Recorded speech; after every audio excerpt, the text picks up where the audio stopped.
Yes, this distinction between conventional truth and absolute truth, I believe, causes a fair bit of confusion for people, and is very useful to gain some clarity around.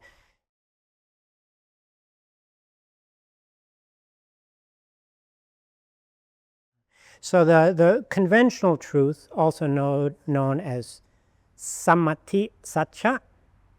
Now Sammati is sometimes spelled Sammuti. So you have Sammati Sacca. Sacca is truth. Sammati here as agreed upon, conventional. And then you have Paramattha Sacca, or absolute truth. The concepts are not that hard. Sammati Sacca is agreed upon designations. That's the easiest example to use. It's like, at birth I was called Robin. Now they could have called me Trevor. My dad wanted to call me Maynard because he was an economist, so I would have resented that, I think. But in the end of the day, it's really quite arbitrary what you call me. When I was a monk, I was called Suryo. So what is the truth? Well, they're all just conventions. They're just agreed upon just to help in the convenience of communication.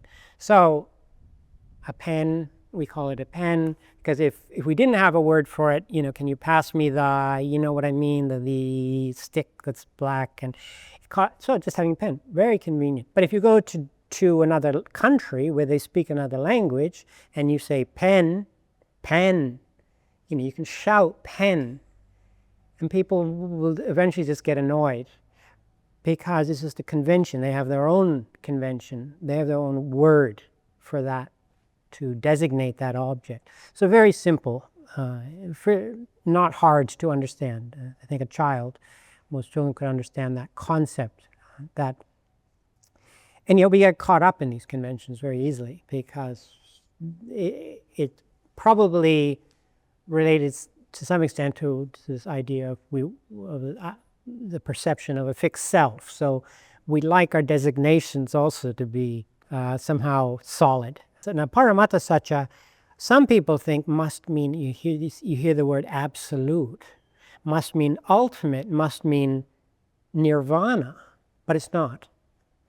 Paramattha Sacca refers to the way specific objects maintain or have characteristics that don't change. Just like water will always have certain characteristics that otherwise it won't be water. Same with fire, same with air, same with earth. Or the 5 khandhas, the 5 aggregates of body, of feeling, perception, volitional formations, and consciousness. Or the way the eye will never be able to hear sounds. However much we wanted to hear sounds, we will never be able to, because the eye functions just as the eye. Now the eye is still subject to impermanence, to the 3 characteristics. So it's not ultimate truth. It's not nirvana that we're talking about.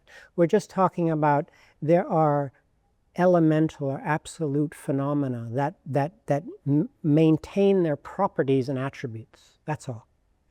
Now, one of the reasons there's extra confusion, going back to this alternate spelling of sammati as sammuti, is you have the word vimutti, which means liberation.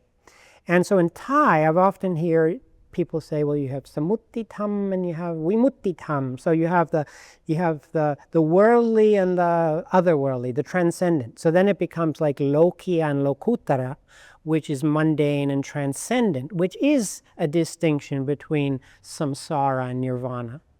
So it gets muddled, whereas it shouldn't be.